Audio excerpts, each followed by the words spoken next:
বেগম জিয়ার মরদেহ গাড়ি বহরটি রয়েছে সেটি কিন্তু এখন টানেলে রয়েছে, অর্থাৎ যেখান থেকে সংসদ ভবন যেখানে প্রবেশ করতে হয়, যেখানে সাংসদরা সংসদ সদস্যরা যেখান দিয়ে প্রবেশ করত, সংসদে গিয়ে উত্তাপ ছড়াতো, দেশের জন্য কথা বলতেন, কাজ করতেন, ঠিক ওইখানে কিন্তু বেগম জিয়ার মরদেহটি এখন অবস্থান করছে।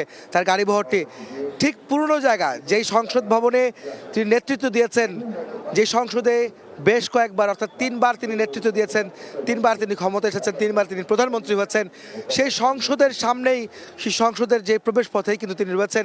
তাই তার গাড়ি বহরটা কিন্তু সেখানে দাঁড়িয়ে আছে। আমার মনে হয়, আমরা হয়তো দেখতে পাচ্ছি না এখান থেকে, আমার মনে হয় সংসদে যারা কর্মকর্তা কর্মচারী যারা রয়েছেন তারা হয়তো তাকে শেষ শ্রদ্ধা জানাবেন, এবং সংসদ যে তার প্রিয় জায়গা, তার যে পুরনো জায়গা, যেই জায়গায় তিনি সব শেষ 2014 সাল পর্যন্ত অর্থাৎ 13 সাল পর্যন্ত তিনি আসতে পেরেছিলেন, এরপরেই সংসদে তার প্রবেশ করার হয়নি।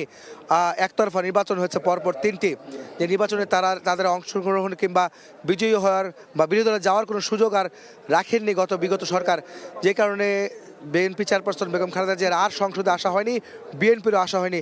সেই সংসদে আজ এত বছর পর, অর্থাৎ 11 বছর পর তা বেগম জিয়া সংসদ ভবনে তিনি প্রবেশ করলেন, তবে তিনি জীবিত নয়, তিনি আজ পরকালের পথে যাত্রা শুরু করেছেন। তিনি আজ এই সংসদ ভবনের হয়ে তিনি আসছে, যে সংসদ তার প্রিয় ছিল, যে সংসদ ভবনের নিচে অর্থাৎ সংসদ ভবনের টানেলটি রয়েছে, অর্থাৎ যেখান দিয়ে সংসদরা ভিতরে প্রবেশ করত, সেই সংসদের কিন্তু বেগম জিয়ার মরদেহ রয়েছে। কিন্তু এই আকাঙ্ক্ষা জনগণের ছিল তাকে আরও একবার সংসদে দেখার আক্ষেপ নিয়েই কিন্তু জনগণকে বাকি জীবন পার করতে হবে, সাধারণ মানুষকে বেগম জিয়াকে আরও একবার সংসদে দেখার মানে অপেক্ষা সাধারণ মানুষের, সেটি অবসান ঘটেছে। তিনি আর সংসদে নেতৃত্ব দিতে পারছেন না।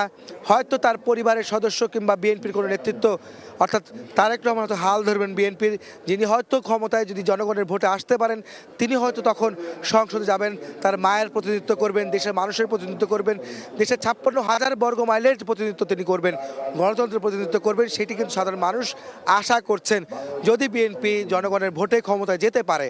এবং বেগম জিয়ার যে ইচ্ছা এবং মানুষের জন্য কাজ করার যে প্রয়াস বা তার আকাঙ্ক্ষা ছিল, সেই আকাঙ্ক্ষা কিন্তু আমরা দেখেছি। তিনি বারবার সেই বক্তব্য দিয়েছেন, তার যে কালজয়ী যে বক্তব্যগুলি রয়েছে, ঐতিহাসিক ভাষণ যেগুলি রয়েছে, সেই ভাষণে কিন্তু বারবার ফুটে উঠেছে, যেগুলি কিন্তু আমরা বারবার শুনি এবং প্রচারও করে থাকি। আজকে সেই বেগম জিয়া তিনি পরকালের পথে, তিনি পরকালের দিকে এগোচ্ছেন তিনি।